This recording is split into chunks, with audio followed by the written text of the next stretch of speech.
Hello everyone, and welcome on back to my channel. In today's video, I wanted to talk about budgeting, particularly for beginners, and showing how you can get started with implementing this process today. When you are new to budgeting, it can feel overwhelming to create that first budget, but I am here to remind you that it does not have to be. So if you are interested in seeing how I got started, just keep on watching.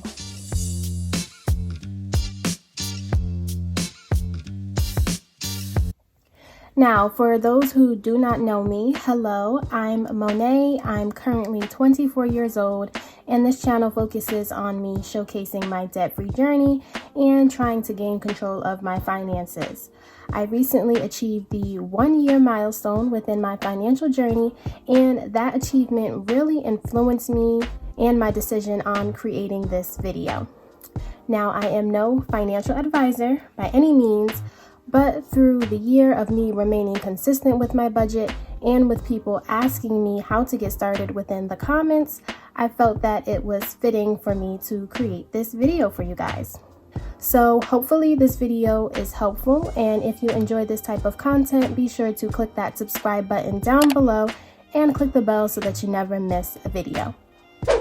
Alright, now for this video, I did want to take it back to a year ago when I first discovered budgeting and I experienced that enough is enough moment. I was basically living paycheck to paycheck, and I knew there had to be a better way. So of course I did what any 23-year-old would do, and I went to Google. That led me to sites about budgeting, which led me to videos about budgeting, and then which led me to YouTube videos that showcase the cash envelope budget system. And I thought that this was amazing, and of course I wanted to try and be a part of that.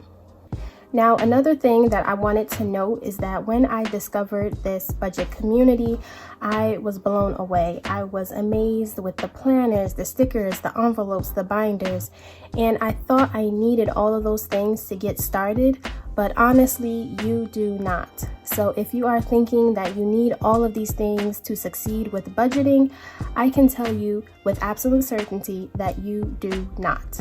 But if these things motivate you and encourage you to stay on track with your budget, then by all means, buy them if you have the funds to spare. But for educational purposes, I will not be using anything fancy. All of these items are hopefully things that you already have within your home, and you can get started with budgeting today. Step 1, listing expenses. With a pen and paper, you're going to write down all of your expenses, amounts, and their due dates. Once you gather all of this information, list your expenses in order of their due dates so that we can get a clear picture to see when everything is meant to be paid. I also feel it's important to note that if you are trying to catch up on your bills, then I would recommend only budgeting with the expenses that you need to survive. For example, your rent and utilities are a top priority, because when it comes down to it, you and your family will need food, shelter, all of those important things in need of survival over, say, Amazon or Netflix. So this is also a good opportunity for you to see what you can eliminate from your budget if you feel like you are overextending yourself. After determining the expenses with due dates, I list the expenses that do not have due dates. These are still important categories to your budget, and this can include gas for your car, groceries for the household, and spending for those miscellaneous items that you may need throughout the week. Also remember, this is just a mock budget and your categories will be based on your needs. These are just common categories that I feel like are good starting points. And if you have any bank statements from previous months, look through your transactions and see what on average you have been spending already throughout the months. This will set you up for a more realistic budget, and you will be more likely to stick to it.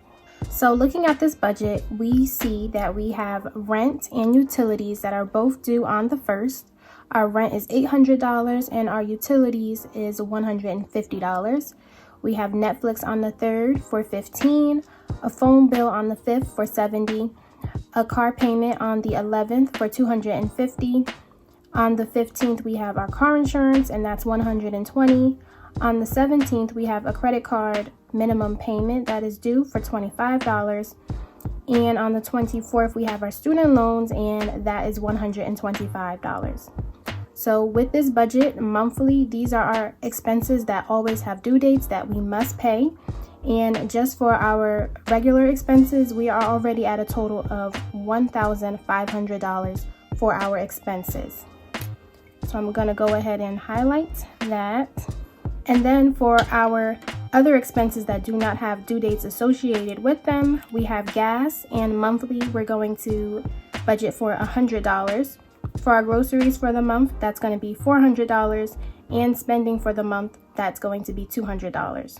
So within these categories down here, we see that that totals $700. So already if we add $1,500 plus $700, we see that we are already at $2,200 so far that we need to make at least every month to survive on what we have listed. So again, if you come to this point and you see that your income is already not covering this much for your monthly expenses, that's when you can go ahead, reevaluate, and see what you can cut. Or if you want to keep everything, you can try and increase your income, and you can get a second job or a part-time side hustle gig just to earn some more cash to be able to survive with your budget. Step 2 is listing your pay schedule. The next step is to know when you will be getting paid. Of course, this is going to vary if you are paid weekly, bi-weekly, or monthly. But what is important is setting up your budget so you know when you will be receiving your income. Assuming this budget follows a bi-weekly pay schedule, we will go ahead and write down all of the dates we will be getting paid. So looking at April, I will be getting paid on the 9th and the 23rd.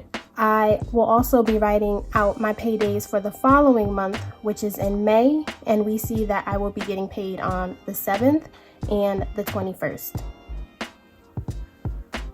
All right, so step 3 is now the budget by paycheck, and this is when we really get into our actual budget. When I first started, I personally found that it was easier to budget by paycheck than doing a whole monthly budget. For me, as long as I looked at my monthly column and I saw that I had enough income to cover my monthly expenses, I felt like that was good enough for my monthly budget. But I really needed to focus on my paycheck budget because I felt like that would help me alleviate the feeling of living paycheck to paycheck. So for me, if you know my channel, you know how much I am an advocate for the split bill method, which is when you split one of your large expenses across 2 paychecks rather than one, because I used to take out one full paycheck for my rent, and after I paid that, I never felt like I had enough money for groceries or anything. So once I discovered this method, it really helped me, and I will show you guys how I got started with it. Another tip that I received from the community when I started this is that if you feel like a lot of your bills are due on the same day or around the same week, you can call your credit providers or whoever is responsible for these bills and see if they can try and move it to a different date, so that they can try and work with you, and then you won't feel as much pressure when those bills are due. So what we are going to do is take each paycheck day by day and figure out when each bill is going to be due and how we are going to pay it. So today we are going to say that it is April 9th. This is the day that we got our first paycheck. Since we are bi-weekly, every 2 weeks we get paid, and for this budget we are going to get paid $1,500. So I will write that across every paycheck. If you are somebody who is not paid on salary and say you get paid off of commission, I would say to always budget based on the lowest paycheck that you have received. So always budget low, and then if you do get a higher paycheck throughout the month, then it's easier to allocate more money than try and figure out where your money is coming from. All right, so we know that we get paid $1,500 each week, and let's get started with our first expense. So first up is rent. Rent is usually going to be the largest expense within people's budget, rent or mortgage, and we said that we have an $800 payment. Now, since it is April 9th, we are going to assume that April 1st rent has already been paid. So we are now saving for May 1st rent. So in order to prepare us so that this $800 does not come out of one full paycheck, we can go ahead and split the cost of that expense right now. So if we do on April 9th, we set aside $400 for our rent. And then on April 23rd, we also set another $400 aside for our rent. We will be prepared for May 1st because as we see, April 23rd is when we will get that paycheck. And that is, of course, before May. And then the same process can be applied moving on into May. In preparation for May, we're saving up for June 1st rent. So when we get our first 2 May paychecks, we will put $400 away and $400 away. So then our rent is ready and budgeted to be there. After rent, we move on to utilities. And utilities is also due on the 1st. And if we wanted to do the same process and split this bill up in preparation for that, we can do $75 here and then $75 here. And then again, the same process can be applied for May. We will put $75 here and $75 here. So both of these, $150 will be due before May 1st, and then $150 if we add these two will be due for June 1st. All right, so now we're moving on to Netflix. Netflix is due on the 3rd, and it is $15. Since for me, I consider $15 to be on the low end in terms of an expense, I do not split this and I just pay this when it is due. So Netflix is due April 3rd. It is April 9th, so we are going to assume that we have already paid it. So our next payment will be for May 3rd. So we see we don't get paid again before May 3rd until April 23rd. So we can skip taking out Netflix for this paycheck, but we must take out $15 for Netflix with our April 23rd so that then we will be ready by May 3rd. And then we will skip this one in May, and then in preparation for June 3rd, we will take out $15 from our May 21st paycheck. So now we move on to our phone bill, which is due on the 5th. Again, the 5th has passed. So for April, we have already paid it and we are preparing for May. So again, this will follow the same process as Netflix. We don't have to take it out with our April 9th, but we do set it aside on April 23rd for $70. Moving into May, we don't have to take it out here, but we do set it aside in May 21st. So far, all 4 of these bills have been budgeted for and we are ready to pay them. Now we're moving on to car payment. So car payment is due on the 11th and it's $250. So the 11th has not passed yet, meaning that we cannot split this across these 2 paychecks because the whole payment is going to be due in 3 days. So we have to pay the entire car payment with this paycheck. So for April 29th, we will be setting aside $250 to pay for our car payment. But in the future, if we want to begin splitting this payment up so it doesn't take up such a large portion of our paycheck, we can begin to do that in preparation with the next paychecks. So when we get paid on April 23rd, we can begin to split this payment. So that would mean on April 23rd, we would put $125 aside for our car payment. And then when we get paid on May 7th, we put another $125 aside so that then we have $125 plus $125 makes our $250, and that is due before our May 11th payment. And then you have to again continue splitting it up so that then for next month you will be prepared, so you will put $125 here as well. All right, so now we move on to our car insurance. This is due on the 15th. It's $120. So we do have to pay it because we will not be getting paid on the 15th until later. So for April 9th, we do have to take out the entire $120 once again. So $120. But we can do the same thing as our car payment and begin to split this bill across our paychecks. So we can do $60 on April 23rd and $60 on May 7th, so that then these two are set for our May 15th payment, and then we will proceed to still split it with our next paychecks to cover for next month. Next up is our credit card payment. This is a monthly minimum balance that we have to pay for our credit card, and it's due on the 17th. So this is $25, and again, we have to take it out of April 9th because we are not getting paid again until the 23rd. So we are going to take out the entire $25 payment. And once again, this is an expense that's kind of on the low end for me. So $25, I would not split it across paychecks. So we can go ahead and skip taking out $25 with our April 23rd paycheck. But then on our May 7th paycheck, we would of course pay $25.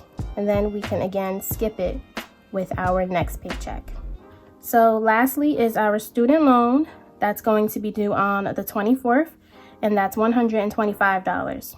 So since we are getting paid again on the 23rd, which is before the 24th, we can split this bill so that we don't have to take out the entire $125. So if we divide 125, we can do $62 with our April 29th paycheck, and we can take out $63 for our April 23rd paycheck.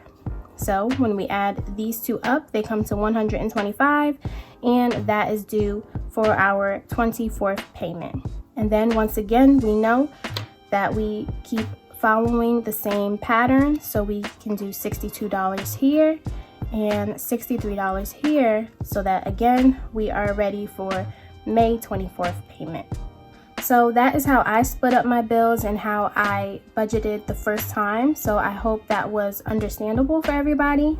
And then what we can do next is go ahead and add up all of our expenses at the top. So for April 29th, once we total this all up, that comes to $932. For April 23rd, that comes to $808.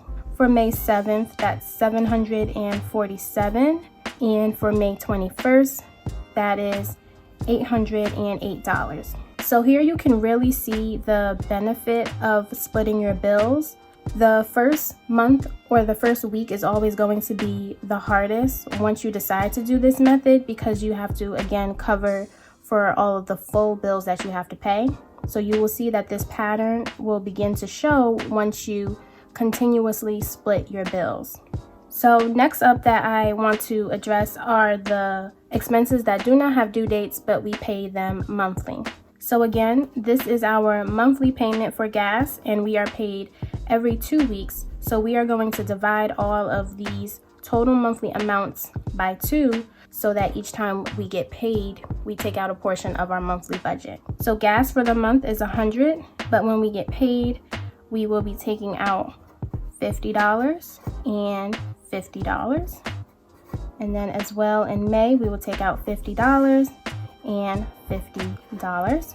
Up next is groceries. We budgeted $400 for the month, so that will be $200 for the first paycheck, $200 for the second paycheck, and then again $200 and $200. And then lastly, we have our spending. So $200 for the month, that means $100 per paycheck, and then $100 and $100. So these ones I like because they remain the same every time you get paid. And of course, if you need a month where you need more gas or more groceries, you can go ahead and adjust that. But at least you have a starting point and numbers that you can work with to try and stay on track with your budget. So for these every week, they will be $350. And I will go ahead and also highlight these as we did with our monthly. Now, if we go back up to the top now and look at our income for every week, we were getting paid $1,500. So now that we've handled our expenses and we handled our variable expenses as well, we'll see if we have any money remaining, And then those funds are typically what I use for my extra debt snowball payments, if I want to put anything towards savings. And if you want to get started with your sinking funds, this is where that money can come from. And let's see what we get for each paycheck. So when we did our first paycheck, which we know is always going to be the toughest, if we do $1,500 minus our $932 and minus our $350, we have a remaining of $218. If we move on to our April 23rd paycheck, $1,500 minus $808 minus $350, we are left with $342. May 7th, $1,500 minus $747 minus $350, we are left with $403. And then again, $1,500 minus $808 minus $350, that gives us once again that $342.